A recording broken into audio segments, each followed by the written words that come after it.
Howdy folks, welcome to the Change in the Coalfields podcast, season 5, episode 2, with our guest, Becky Honeycutt. She is one of our solutionists from our very first cohort.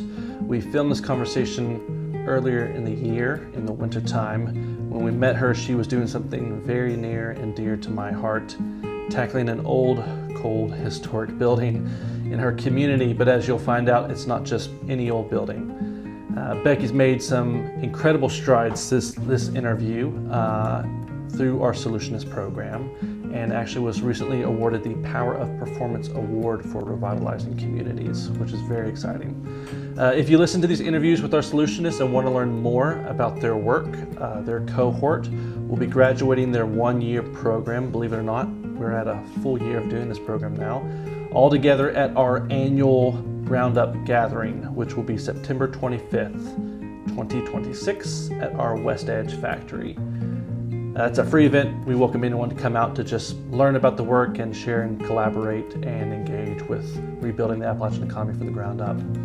And I'll say also, if you or someone you know is passionate to just do something for your community, applications for our next cohort will be opening up right now for the next 2027 cohort of Solutionists. There'll be a link in the description of this video and a link on our website as well. The deadline to apply is August 16th. Folks selected will be announced on August 25th. And that cohort that we select will be announced also at that September Roundup gathering at West Edge. So with that, I hope you enjoy this conversation between Becky and I in the remote reaches of Way Out Wayne. Thanks.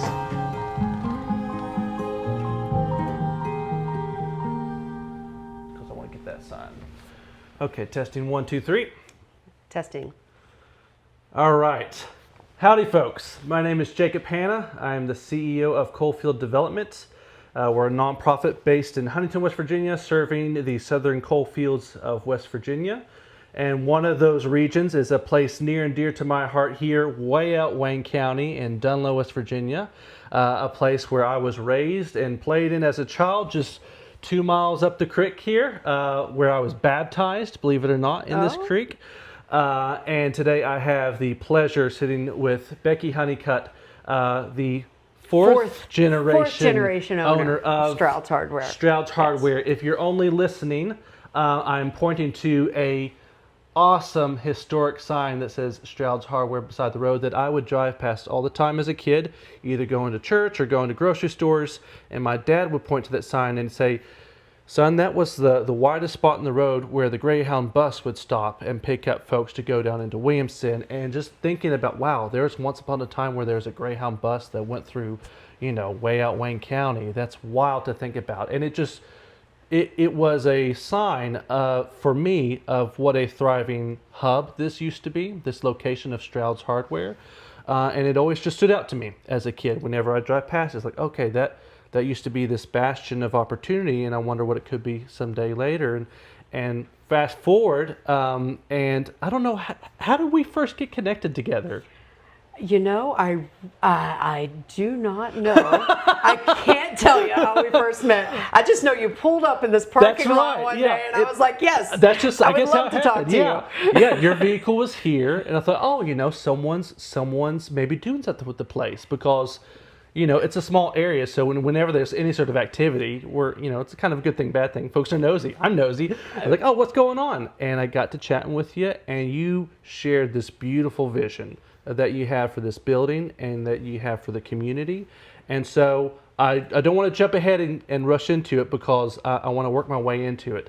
But could you talk a little bit just about you, about yourself, who you are, who am I talking with today? Yes, absolutely. Now, before I do that, I have to acknowledge what you said about this hub. Did you know that this Dunlow train station had, I want to say, 13 or 16 stops per day back in the 1930s. Wow. Now, for comparison, the Eastern Panhandle of West Virginia, that's a booming place right now, I think they currently have 6 stops a day. Wow. So, Dunlow was a really large area back in its heyday. Yep. My great-grandfather, Thomas Stroud, I'm 4th generation owner, as I said, Thomas built this hardware store to kind of capitalize on all the traffic that was in the area. We had folks coming through via the train, and a lot of people would just stay and take up roots, you know. So he built the house that sits right beside of the store in the 1930s, and immediately kind of started helping the community of Dunlow come out of the Great Depression. Is that the log cabin next door? Yes, that's the log Super cabin cool. next door. That's one of the oldest buildings here. It That's is. awesome. It is 1930s. Wow. Now, at that time, you know, we're coming out of the Great Depression, but a rural area, of course, is 20 years behind the rest of the world. So there's so many stories of my great-grandfather, Thomas Stroud, happened to have some extra coal for the elderly lady down the Sure. street who just lost her husband, Sure. you know, or, you know, had some firewood or whatever the case may be. And then my grandmother took over. Ironically, you mentioned this sign in the late 1970s is when we were able to take down the Phillips 66 sign and put up the Stroud's Hardware sign. Well, I guess that she took over in the late 70s and the sign changed in the 80s. I will remember the look on my grandmother's face forever. Like, she was just so tickled. It was a, it's mine, it's mine. It's her name right on it. It's mine. That's awesome. And you know, that was just the capstone of the moment of Stroud's and what it is, right? Sure. That sign has always been a beacon of hope for this community. You know, you could come to Stroud's when you were stuck and down on your luck.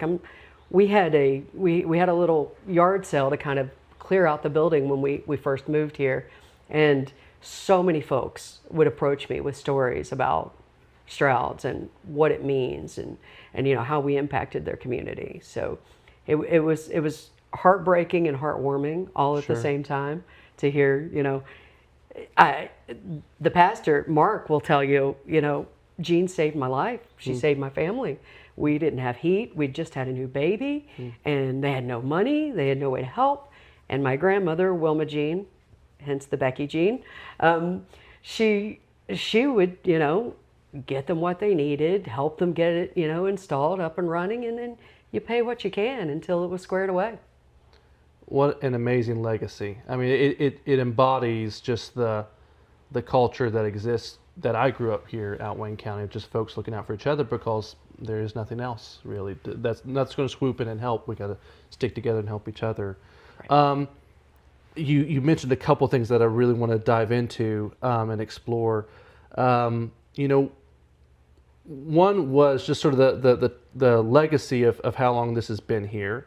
It's served this community for years. I've known from talking with you, you know, there was a boom phase of Dunlow, and then there's sort of a decline of Dunlow. You gave a great statistic before that there used to be 12 businesses in this area, and now there's one. Sure. And so really the need in the area is huge, but also the opportunity is huge as well. Like we're seeing simultaneously, just right down the road, the Cowboy State Forest now has a very prosperous Hatfield-McCoy trail system. But I hear from folks all the time, well, there's nowhere to stop and, you know, get food, or I can't work on my ATV, and something's, you know, broken, need to fix it, need a place to stay. All the cabins are rented out here at the state park, and there's just we're missing an opportunity to really make this place vibrant again. And it's always a chicken or the egg thing. It's like, well, do you wait for some outside development to bring in new opportunity, and then there's a new opportunity, or do you try and build it yourself, and then that draws an outside development? It's like, who takes the first step? And what really drew me to your vision is you're taking that first step. Like you're not saying, I'm not going to wait around for anyone else to do this.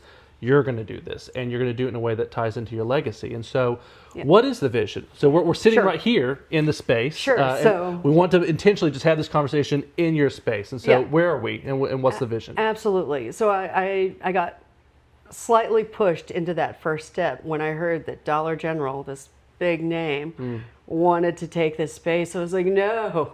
This is my family legacy. This is my place. And if you're not from here, you don't know here. Yeah. And the needs of the people here go beyond supplies, right? It's not just, I need to be able to get a nail and a hammer.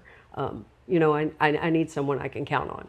So the vision is very simple. We want to be that destination where you can stop, get what you need to keep your family moving every day if you're a local, or keep the adventure going if you're just traveling through the area as a tourist. So we're currently sitting in the upstairs apartment. I moved my family back to Dunlow. I grew up here just like Jacob. I was playing in this creek right outside the door, and I teased that one day I'm actually going to ride it down to our home place a few miles down the road. But I haven't been brave enough yet, although don't get me started on those million other business ideas. Sure. So what we intend to do is rent out the apartment upstairs. We've renovated everything but the bathroom. We have a few more things to accomplish here because we were actually living in the space for a while. So we'll rent this out, and then downstairs is approximately 3,000 square feet where we intend to offer the hardware that folks have grown accustomed to, and that comes with, of course, all those perks that you don't necessarily get at Lowe's, right? Sure. We're going to listen to what you're doing, and we're going to help put those things together for you.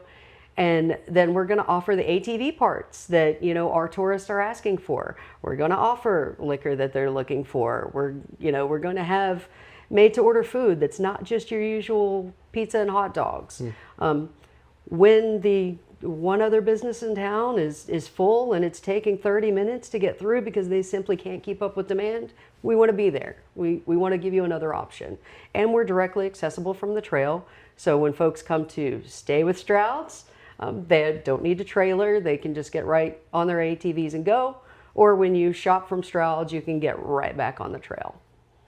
And then, of course, other ideas down the line. There's some long-term things, We want to bring gas pumps back to the area. Uh-huh. So we want to go ahead and get a year worth of income, show that the business is viable, because we know it's there. We already have partnerships with the local forest foundation, the local utility companies. There's work camps that come through here every year. This year they brought about 600 people to the area doing about 20 different projects. Wow. All those projects could have been supplies from Stroud's, right? They spent over $150,000 a year that would have come through these doors. Wow. We already know it's there. So we really want to get those things accomplished, be here, get that income. A year later, we offer gas pumps. Sure. Like, bring this area into the 21st century, right? Let's pay at the pump, which people need so they can get back on. Let's open 24/7 for those kind of things. I love it.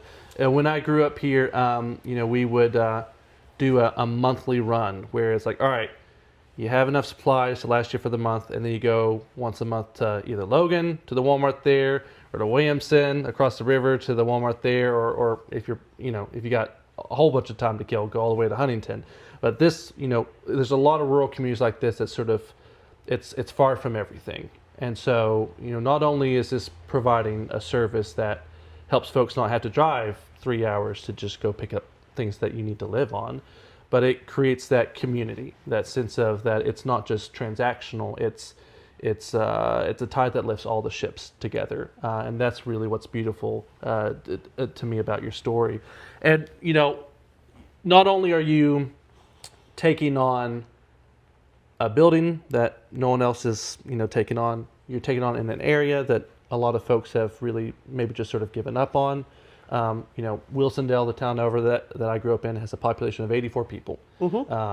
And you're doing this work in a time where, there isn't necessarily an emphasis on how can we divert funds to small local businesses. It's a lot of traditional economic development is, how do we bring in the next Amazon? How do we bring in the next Walmart? And that's fine. That has its place, but it never gets the spotlight as much as what work like this does. And so not only did you choose to take on all of those factors, you were brave enough to take on a brand new program called the Solutionist program at Coalfield.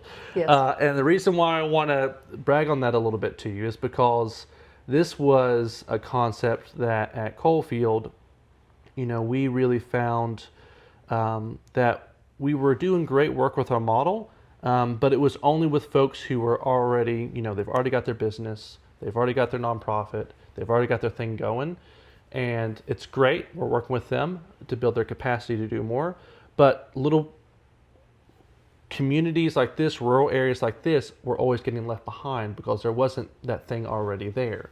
And so how do we work with folks who have a solution, folks who have that vision, and just if there's just some additional support and resources can really, really have a massive impact in their community. So this was our very first time launching this, a Solutionist cohort, a Solutionist program, and it's just been a joy having you interact and engage in that model to help us really refine, well, what is it that we're trying to build? How do we support folks on the very individual level to build up their vision and their solution and just build that on trust? And I've just been so impressed on how you've leaned right into that, leveraging every resource that we could throw at you and then some. I know you're doing pitches that are coming up soon. You're engaging in conferences that are happening soon. You're talking with folks at the Brownfields office and other offices. It's just, there's no shortage of things that you'll leverage for this vision. And so what has that been like for you, I guess, for folks who may be listening, thinking, oh, well, I have a vision. I have something. I'm passionate about my community. How can I balance working a job and also starting this vision at the same time? How are you navigating that? Yes, let's not forget I have a full-time job, which is part of the reason this opportunity was available, right? I was able to bring that full-time job with me. Sure. So I think I mentioned to you guys the other day, like, it's been a whirlwind of an opportunity. There's been a lot of things going on, and I feel completely overwhelmed, but very excited about it. I think you coined the term like excited and overwhelmed. Yeah, overwhelmed and excited but overwhelmed. Yeah, whatever. Yeah. Either way, it's yes. The biggest thing I would tell everybody about this Solutionist program is you do have to lean in and embrace it, and you do have to hold yourself accountable. Right? There's some very clear milestones and some very clear steps to get you to where you want to be, and if that's really where you want to be, then you need to hold yourself accountable, take advantage of what's out there, and hit those milestones and embrace every minute that you can speak to someone, because someone knows someone and someone knows someone. Yeah. And, isn't it weird how that's kind of how all this works? It's just like who you know.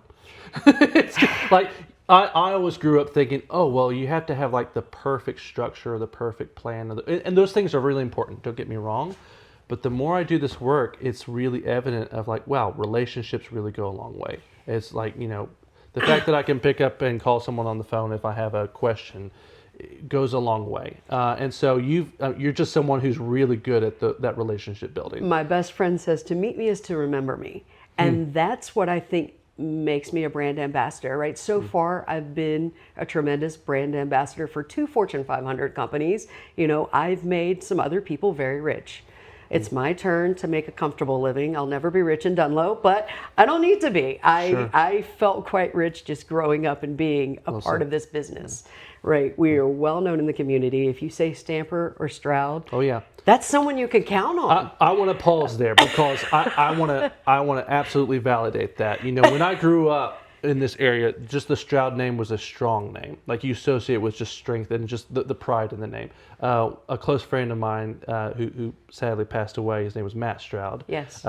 Hilarious dude. I love him so much. He had such charisma and he was just so community oriented.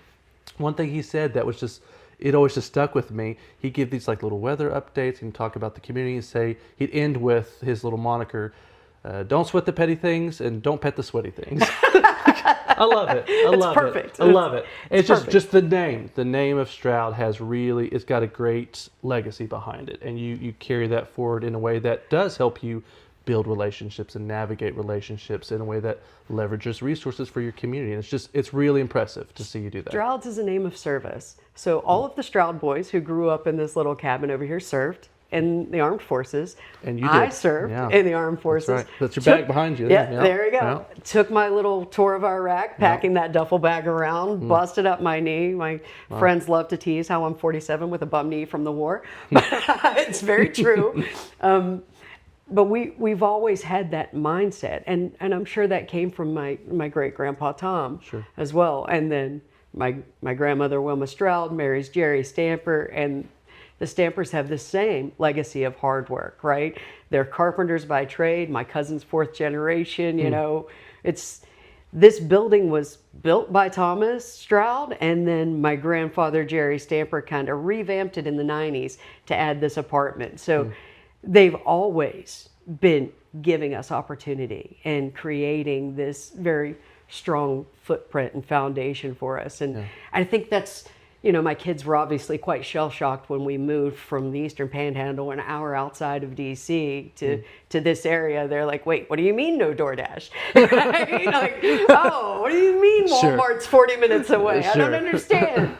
You mentioned having to do the grocery run. Totally.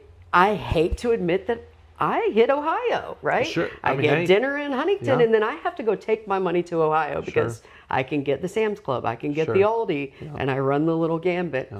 I do make sure I go to Logan when I want to watch a movie or something like that, because I got to keep it in West Virginia. That Fountain Place Cinema, don't rule it out. And I love the drive because I can drive through Cabway Lingo.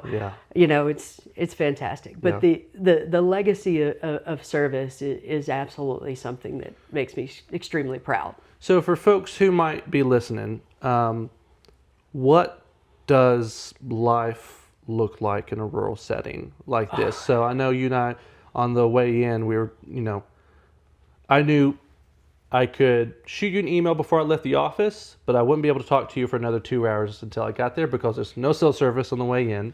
And it's the roads are more crooked than a dog's hind leg is how my dad would put it. Yes.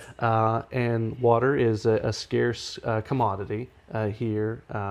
Internet is dial up at best. So certainly there are challenges, there are opportunities, and so how do you navigate all that while working a full-time job, while trying to build out a vision here? What drives you, and how do you navigate those things that may be barriers to a business, barriers to entrepreneurship? Well, yeah, absolutely. I mean, if you grew up in Appalachia 20 years ago, life isn't always the easiest, right? You may have to haul some water, bathe in the creek, go without power a few days. My wife and kids are both very shocked that when the power goes off, it may be 3 days before it comes back on, those kind of things. And I think the best way to navigate it is to remember why we chose this, right? I heard something, it's not mine, I heard something incredibly profound walking through the VA one day. It was just one of the folks, kind of chit-chatting with their friend, and they said, it's very easy to live in this area, but hard to survive. Right? The basic necessities aren't handed to you. You may turn on the faucet and not see water today because it's such an unreliable source, right? We don't have our own water company. We're relying on a neighboring county, Mango County, to get Wayne County water, right? So we're relying on those folks. And when the power goes out, I mean, you're in a rural area. One, we got to find where the problem is. And then you may not be the highest person on the priority list when your population is less than a couple hundred people. And you are, this is some hyper local culture I'm about to share here. You are in Wayne County, but there are layers to Wayne County. There's Wayne, there's out Wayne, and then there's the rest of us.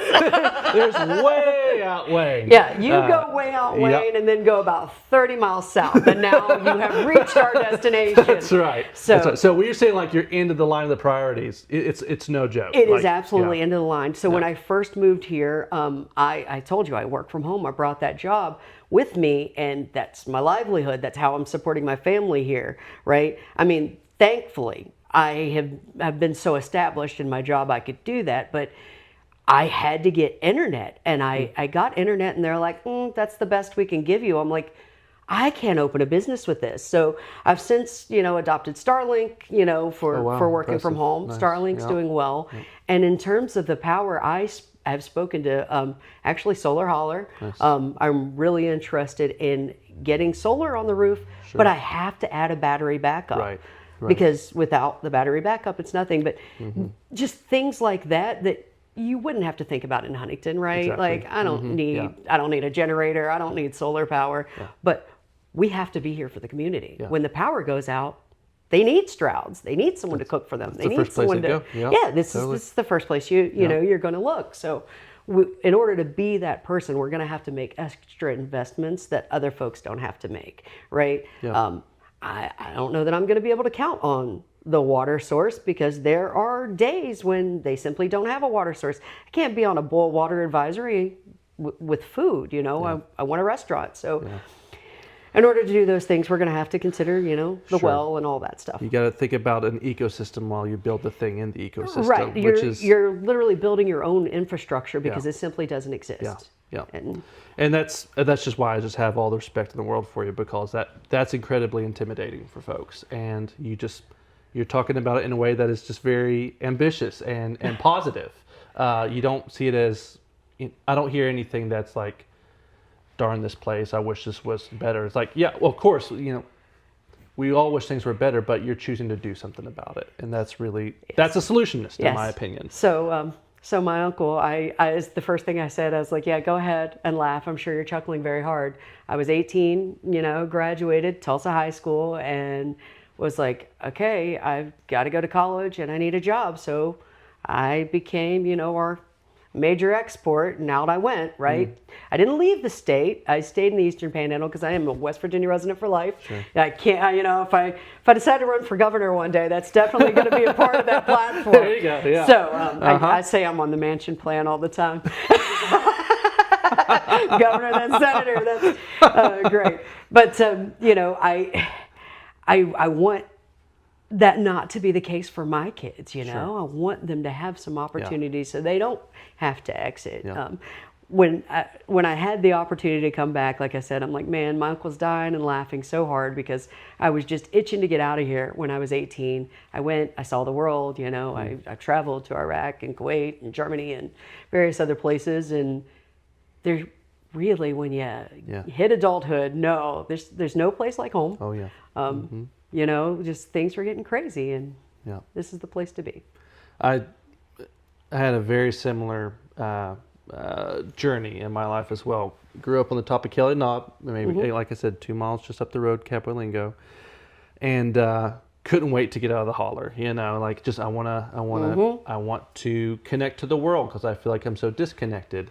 And then when you go out into the world, it is, you know, it's interesting, it's exciting. There are things, there are resources. But something about this place wires your brain in a way of like, oh, I can't wait to bring that back home. Like, oh, I can't wait to like, I see what you guys did in this community and I can't wait to copy and paste that over in this community here back home. And it's hard to just, at least for me, it's hard to just like go somewhere and just be in that space and just turn my brain off. It's like, oh, you're doing rainwater capture here on this island because you have no other choices? I'm kind of like an island here. I could do rainwater capture. Yeah, totally. You know what it is, Jacob. What? Everything reminds you that the people in this place have a purpose. That's very true. Very true. You kind of have to. If you don't, then you're just trying to change the world on your own. And everyone does have a purpose. Absolutely. Absolutely. So another hyper-local question to you, because you do have to work a full-time job. I'm sure you travel a lot. There's two main roads to get to here. There's 52 and there's 152. As I said, one's more crooked than a dog's hind leg, but it's more direct to places like Huntington. One is more straight, but it's a little out of the way. It hugs the river more. Do you have a preference between the two? You know, it depends. Sometimes it depends on the season or the weather. I love to make the loop. I will tell everyone to make the loop. Like if I'm going, I go 152 and then I come back 52, typically because I can get a little faster. Don't tell anyone. I think I have permanently scarred some of my employees because I'm used to like how Jacob Hanna, as a resident here, would drive on 52. It's like, oh yeah, it's posted 55, but you can go 70.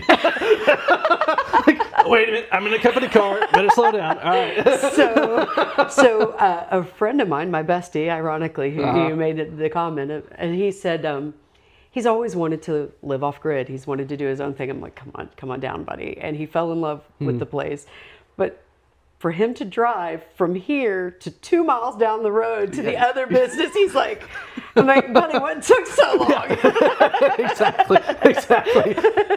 There's no passing lanes. You gotta speed it up here. You gotta keep it moving. I remember the day, like we said, growing up in the 90s, you were passing coal trucks on these crooked No, roads. you learned how to drive good real quick. Yes, for my your grandfather life. was like, "I dare you! I have insurance," like, but yeah, you had all of these coal trucks. Yeah, that was terrifying. You're fighting a coal truck while a school bus is coming the other way. It's like, oh my God, this is when I die. And then of course there's some Jim Bob on a 4-wheeler doing wheelies right past you on double yellow line. Right. No, that's the main roads. You hit the side road and you're totally on your own. Absolutely. And that's what I love about this place. It's just, it's special. It's wild. It's out Wayne. It is out. That's what it's sort of getting to when you're like Wayne, out Wayne. You're way out Wayne. There's just an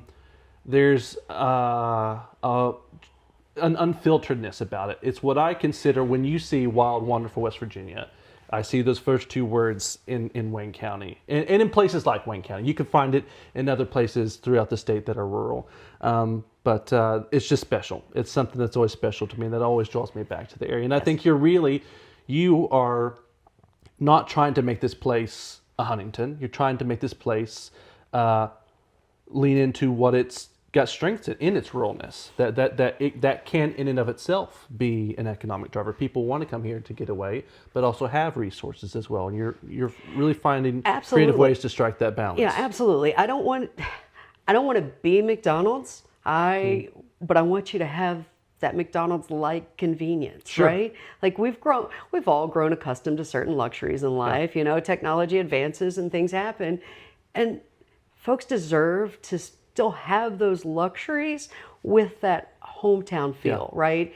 We don't have to put up high rises or any of those things. We can simply work with what we have and rebuild what we have. Like I said, it was here before, right? Like I remember just 2 curves up, there was a paved lake. Then you go up on the hill and there's a paintball course, There was a wrecker service. Like my grandmother and him had a love-hate relationship. It was wonderful. There was just so many things that were in the area, and at least a couple of garages, when stuff broke, you could fix it. When you were describing sort of the convenience part of this building, the vision you have for it, you said something along the lines of like, think mom and pop plus shabby chic plus sheets. Yes, mom and pop, like all those things meets mixed together. Mom and That's pop right. Southern hospitality, right? I love that. Like,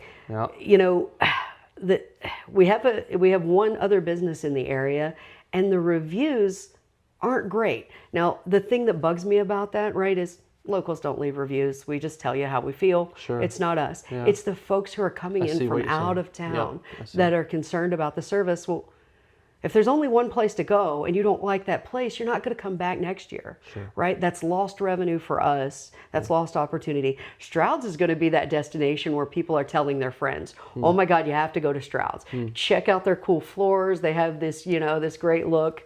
I'll have to tell you about that project. I'm excited for it. So just a variety of things like that, right? We have a little craft corner for local crafters, right? My wife makes handmade soaps and that kind of thing. So those options will be there, and you can get something that you're not going to get anywhere else in the world because it's handmade, right? And it'll be a little niche corner.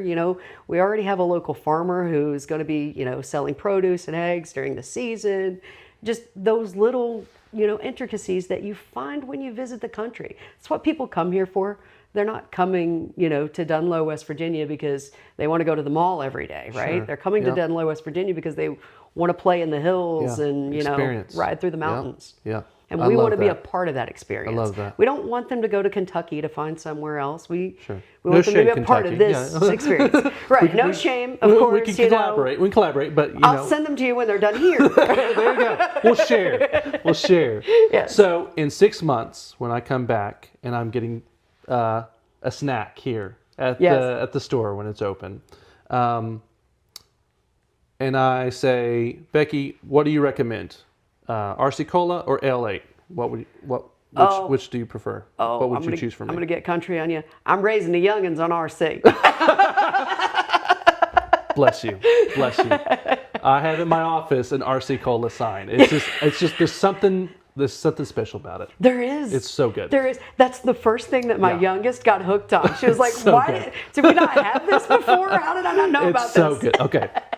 Right answer. There's no wrong answer, but it's a good answer. Sure. All right. Now, for that's something to drink, something to eat. Would you recommend a West Virginia dog or a pepperoni roll?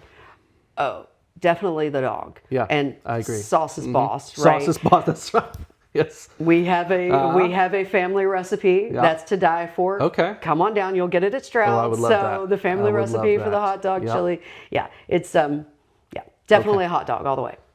I'm so excited for the vision. I see myself in the space. I can picture it. A friend of mine told me the difference between a vision and a hallucination is the number of people who see it. Okay. And now I see your vision. So it's not a hallucination. It's real. I can see it. I can see it. I can see it in my mind's eye. I see you walking through the building. I'm in the building now, and I just see the potential you see. And it's very exciting. And for anyone who's listening, what are the best ways for them to connect with you if they're interested? What are the best ways for them to reach out if there's an opportunity? What are the things that you're looking for that might be needs that you have for next phases? What are the things on the horizon? Sure. Stroud's General Store does have a business page, right? We were toying with playing with the name, but I really think I'm going to keep this one and make this a historical sign. Nice. So you can find us at Stroud's General Store on Facebook right now, and you can always reach out to me personally, becky.honeycutt23@gmail.com. I was a Michael Jordan fan growing up, for anyone who doesn't know the reference. I'm also available on LinkedIn, Becky Honeycutt, any of those places, and of course, Coalfield Development knows how to reach me. So. Yes, absolutely.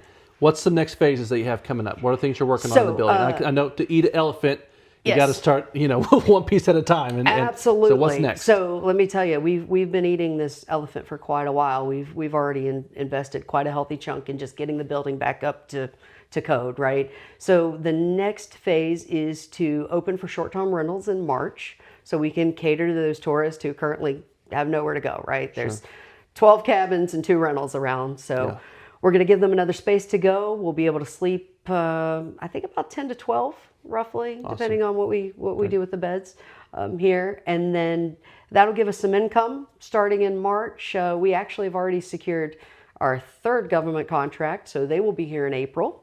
That's so exciting. To explore. Yeah, it's wonderful. So even not being open for business, I told you, Stroud's our service. My cousin knew a guy, so we are catering to those folks and happy to help serve the country in any way we can, of course. And then September, we intend to open the doors downstairs for everyone. We'll have those hardware items. We'll have ATV parts. We'll have food service.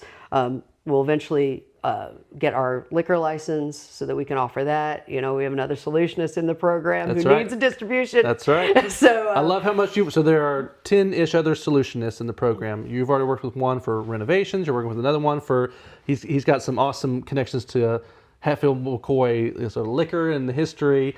So that's really cool connections there. The 3rd one is in my old area in the Eastern Panhandle, so he may help me with selling my house.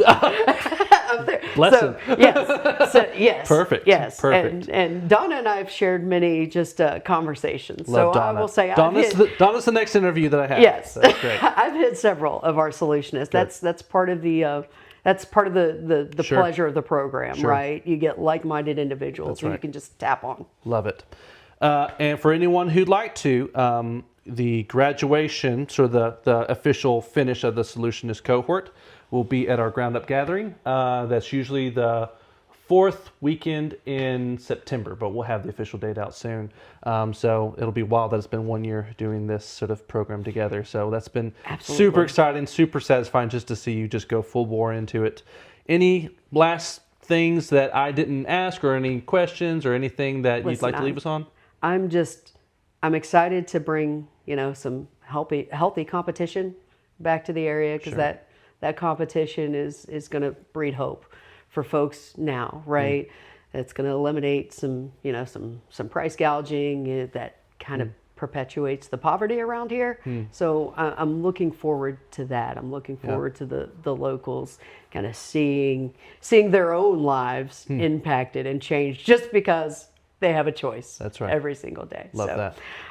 And thank you for the opportunity. That's it. It's been wonderful so far. Good. Let's finish strong. Thank you so much. Thank Appreciate you. Yes.